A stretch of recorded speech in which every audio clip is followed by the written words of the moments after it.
What is a fun, interesting, crazy way? And I feel like there's lots that you can do with this. And this is the unicorn in a Dungeons and Dragons game or a role play game. I mean, got a mythology of its own that's been passed down over time, and then of course some of that's been brought into Dungeons and Dragons. Some of it they've kept, some of it they haven't. It ultimately doesn't matter. I just want to know what you want to do with a unicorn. And Opal, would you like to start us off? Yeah. So again, looking at regional effects, one of the unicorn's effects is that curses affecting any good aligned creature are suppressed.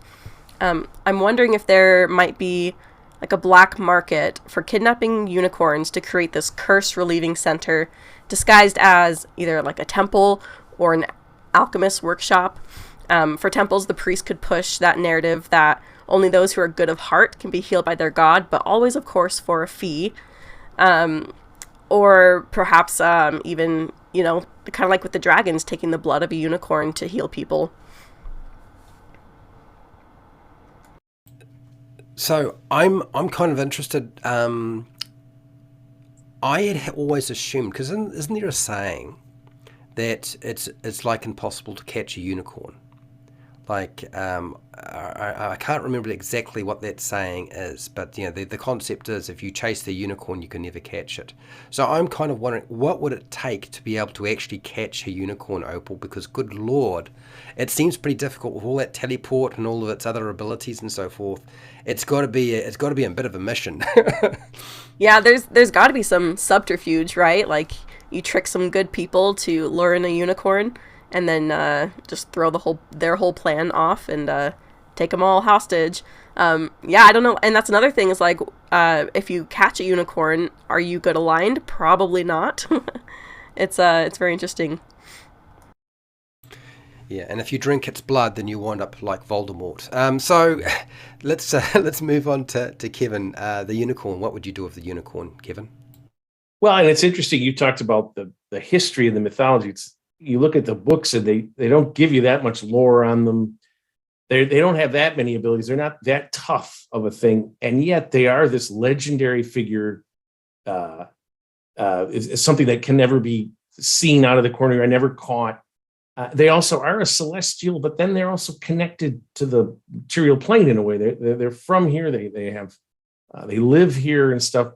And to me, there's storytelling kind of gold with a unicorn because of the rarity. If the players are going to run across a unicorn for some reason, first of all, as Fred said, it can just teleport away. It's very difficult if it doesn't want you, unless, as Opal said, somebody tricks it, which is possible if you know sort of where it lives, because it's so rare you wouldn't run into it just as a wandering thing. And its area that it's live is going to be very inaccessible, and it's going to have all sorts of fey creatures and all sorts of might be an arch druid there or something. You just imagine what this would attract, even though when you look at its stats, it's not that deadly of a creature in and of itself, except for its ability to escape and to cure.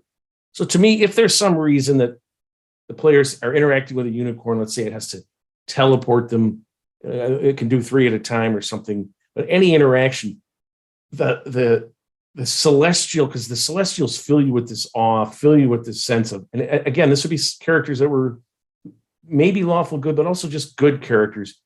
They might have some intuitions. They might have some feelings. And again, you can use dreams or something, or omens. These can be hokey, but just being around this thing, it might just inspire you. Oh my God, look at this thing that's in the world. I've actually been with a unicorn. And to give your players, if you want to just do it mechanically, inspiration or something, but also to think about an omen, some kind of, as I said, inspiration, dream, something that comes out of this, a change in their outlook, just to be around a celestial, this legendary thing. However it is that you work it into your campaign in terms of them interacting with this unicorn. I think you make a very good point there, Kevin, that the population around a unicorn is probably acting like little guards. It's probably very difficult to get very close without it, some sort of creature communicating with it. Fema. I was trying to look it up because unicorns are interesting because like the general assumption is that they're horses with horns, right? Like that's kind of how they look. But it's so cool that like And I was trying to figure out all of the different nuances because I have some of them in my notes here from when I did the video. But it's cool that they're supposed to have a lion's tail. They don't have like a normal like horse tail. They have like cloven feet, not like horse feet. They don't gallop. They do the deer like running. That sort of thing is, I don't know, it's just kind of funny. But the thing about like these guys too, I don't know if I would ever show one in an adventure. The way that I would like playing them, and I would just forget about whatever the monster manual says. It would just be this like entity that just kind of exists and doesn't exist. You might see it like, you know, we talked about it before, the corner of your eye or not. It's just like something that is just ever present but never actually there. And if I was trying to run an adventure where you were supposed to find it or you knew that it was there, I would almost rather just show it dead than actually show it alive and never ruin the mystique of what actually is supposed to be. The teleportation of a unicorn is supposed to be like way more powerful than the teleportation that you're supposed to find in any other creature. They're supposed to be able to teleport technically as a reaction. Like they just see an arrow coming and they're not there anymore. And they know what's in your heart as long as you're in their forest. So they will never get close to you if you wish them harm. Like they will just never be there. So the ideal would be that you will never see one, which is kind of weird because it's like you want to do something about the unicorn, but at the same time, it's tricky. It would be a very tricky thing to make it work. Yeah, I agree. I put out a poll asking what people would want to do with the unicorn encounter, and none of them said anything about fighting it or all of the. Some of them were just about, I just want to look at it. That's it. It's so, yeah. Glenn, what have you got for the unicorn? Well, I did my homework. I watched all the movies that had unicorns in them. Legend, the D&D cartoon, then The Last Unicorn, and then Cabin in the Woods, where it actually stabbed somebody to death. And realized that they're usually plot devices. You're not going to fight a unicorn. But so looking further into the legend, it's like, okay, it's, especially for the older editions, in order to get a unicorn mount or a unicorn ally, you've got to be a virgin female. Preferably an elf, because of course elves. So the idea is, okay, so you've got this elf paladin, she's got her unicorn mount. But then she starts getting sweet on this swarthy tavern guy, or the blacksmith, or the stable boy. We've all seen that movie. Starts with the bad jazz. Anyways, so if she gets involved with the stable boy, and they get married and stuff, she loses the unicorn. But the unicorn being good is going to try to play wingman for the elven paladin. Yes, the unicorn's going to go away, but the unicorn will find somebody else worthy of being the rider of the unicorn. So you can have an entire romantic arc with where the unicorn's playing wingman, and the elf is like torn between do I go for love, or do I stick around with this cool horse with a spiral thing that can stab evil scientists to death? And it's a twist on it's a twist on the scenario, but it's also making the unicorn an active participant in an adventure rather than just something to be found, or like a spell component, or just it makes the adventure active instead of reactive for a literary explanation. Yeah. AJ, did you have something? I'm sure you do have something on the unicorn. Loads. One of the interesting things with the unicorn in 5th edition is they have languages. They not only have telepathy out to 60 feet, but it also states celestial and things like that. So that usually implies that they can speak. I've never seen a unicorn speak in any sort of media outside of Dungeons and Dragons, so that's quite an interesting difference. But the main thing that with the unicorn is they can teleport 3 allies a mile with pinpoint accuracy, and they can give them a shimmering shield. So these are celestial shock troop delivery devices of terrifying combat potential. So it's not the unicorn you got to worry about. The unicorn is like the attack helicopter that you want to take out, who are dropping shock troops with bombs into your fortification. So they're Nightcrawler in X-Men. So you picture a teleporting unicorn, and let's not forget that bludgeoning is arguably, I think statistically, the most effective martial damage in the game. Most creatures don't have a lot of bludgeoning protection, so they're very combat effective. Yeah, very combat effective, and also quite magic resistant. So they're difficult to stop. They're impossible to predict. They are devastating when they arrive, and they're gone before you can do anything about them. And they can report back what they see.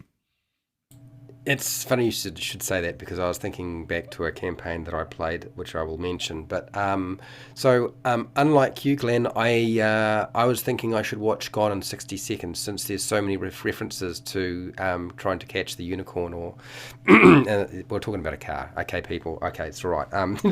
So I was thinking, how can I use the unicorn? Because the problem is you don't want to use it like other monsters or creatures in the game. And I was like, well, what about the Fae? Like the Americans had the Pony Express. So I was thinking, in the Fae forest, the unicorn's probably the Pony Express. It's the way that you communicate things, because it can get there really fast. Like this, like just teleport, done. We've sorted that out. We can communicate all the mail is transported on the unicorn. So I thought, yes, Fae Pony Express. The other one is, with the right party, and if you are willing to sort of reveal your unicorn, you could make a unicorn a guide for a party if you need to, drive them or deliver them to a particular location. It's only going to work in a group where you don't have silly people who are like, I attack the unicorn, and they start rolling dice. My own group, we actually decided to pick the same patron. We actually picked the same background. We all picked Knight, and we decided that we would be Knights of the LaRue, or Knights of LaRue, and that essentially is the unicorn goddess. And so we had to be very careful, because eventually LaRue, when we got powerful enough, gave us all a unicorn to ride, which is a big deal. But you cannot get a unicorn killed, because our dungeon master made it quite clear, and we already figured it out, that if we screwed that up and they got killed in any way, it wasn't just lose the unicorn, it was probably lose a lot more. So yeah, but every Fae Lord within distance would be like, you've got unicorn blood on you. Yeah, it's bad. It's the end of your character. I don't think that happened until we were about level 10 or 11, and I think we played on till about level 16. But it was very interesting. I don't know how the dungeon master coped with the fact that every party member was riding a unicorn. That's some crazy stuff. Anyway, let's open it up. If anybody wanted to add anything about the unicorn, it is an interesting creature to include in a campaign. I don't often see it used that much. I was going to say weaponized unicorns sound terrifying. I want to explore a world where there are too many unicorns. What does the ecology look like of that world? Kind of reminds me of the movie Krull and the Fire Mares, and like the idea of the flying horses, and just the idea of riding something that can teleport a mile instantly would be wild, man. Because just imagine from your perspective, and it's smashed through some sort of barrier through the Feywild. You rapidly go through some sort of fantastic fungus forest, get some sort of bug in your face. It's a fairy, and then boom, you're in the king's castle. It's like, what the hell just happened? Yeah, I love that idea. Now, and the thing is, though, I believe it gets that action with the 3 people once per day, right? So it can then leave. So it projects you into the castle and says, okay, here you go. Fight away, zings back out. And imagine if it's sharing its legendary resistance or something. So you literally go through a fireball launched by something, and it's just like, how did I survive that? Yeah. So it's and I do like the thing about a lot of us, and Fred mentioned this, think about them as this mystical thing that how could I run with it? Why would it pay attention to you? It doesn't have that. But of course, in a great emergency, or if you set up an adventure hook where the unicorn felt that it would work with you, then those abilities that we're talking about would be powerful. I love the idea that it's a direct representation of freedom. So the unicorn is all about unrestricted just running. It's the spirit of the horse. It's the spirit of the Fae. And I like that idea that its horn's got a special ability to just break any chain holding anybody captive. Just touches its horn to it, your shackles are released, and it can teleport into any dark dungeon and rescue you. If you're of pure heart and you're praying to the good deities, and it's just like, yep, send in a unicorn. Has anybody played a sorcerer, wild magic sorcerer? Because I can't count the number of times that I fireballed my own group and it's caused all sorts of trouble. But my group forgave me for all the trouble that I ever caused to them when unicorns showed up, or a unicorn showed up in a strange place at a strange time and just happened. It was pivotal to escape, or was pivotal for somebody actually getting healing where we just had nothing left. Or worst case, they just take you to Candy Mountain. Candy Mountain, Charlie. Oh man, it's an old meme, but it still checks out. Yeah, and also let's not forget that My Little Pony creators are all Dungeons and Dragons fans, so they've written a lot of Dungeons and Dragons stuff into My Little Pony. I mean, it may be sacrilege to mention it, but horses, Dungeons and Dragons, rainbows, that sort of stuff. Yeah, yeah, it's in there. Because you have monsters like, not monsters, Kirin or Lamazu, or I don't know how to pronounce it. People do. But they don't have that mystical aspect that unicorns have. You know, they're very good, they're powerful, but there's something about them, whether it's, and they're in our culture, you know, rainbows and unicorns, that sort of, that's very topical too. So like a couple of those gods in the random encounter tables in the new Spelljammer box set are Welsh and Irish mythology gods. I mean, we've got Anam, who's from Welsh folklore, and we've got Nuada, who's from the Irish folklore. And where you've got Irish folklore, you've got heavy influence of the Fae, and you've got unicorns. So The unicorns Scottish showing up in national space. Sure. The Scottish There you national go. animal is the unicorn. Okay. There's a reason. There's a reason why Wizards of the Coast decided that they should make a D&D unicorn, or My Little Ponies D&D. Right? They put out a whole miniatures line or toy line, and I believe there's actually a My Little Pony D&D game that you can play. One, because kids like unicorns. I know my little niece. She actually dresses as a unicorn. I was wandering through the lounge one day, and suddenly I'm like, oh god, there's a little unicorn in my lounge. So if you're going to capture the younger audience, that's certainly a good way of doing it. It may not be your game, but it's certainly their game, and it works well, and it's very popular. And I think that it has a place to live with everything else, because we still get to use all of the really cool mythology that Wizards of the Coast has left out for the unicorn, because it's easy to find on the internet. That would be really interesting. I would actually that might be the only reason why I would ever show a unicorn. If I was playing with like a group of people, but like one of them was like a child or something like that, I would show it to the child. 100%. It would just play with the fantasy too, which I would love. Absolutely. Well, I think the next step is like you play a whole party, and you don't play as a human, a gnome, a dwarf. You're all playing as unicorns, right? That's really where they want to go. I mean, let's just unravel the whole thing completely. I've been making monster classes recently. I've been creating them and selling them. They're doing really good. People love it. I've been making dragons and stuff just for players to play. That would be a really interesting one. Creating a unicorn class. People can just go and play. Just never show them the original Dungeons and Dragons cartoon and Uni the unicorn. Well, that's a unicorn that, unlike other unicorns, could not deal with going anywhere. So if there was a ladder or a rope, like how does Uni get there? Because it can't teleport, which would have been just easier. Like, yeah, it's a small baby unicorn, but it can get anywhere. Like, we don't have to worry about ladders and ropes. So we can. I don't know. Are you going to forgive them, AJ, for that cartoon? I have to say I agree that it was annoying. I have forgiven them. I'm not that nostalgic about that. The cartoons back in those days. I really aren't.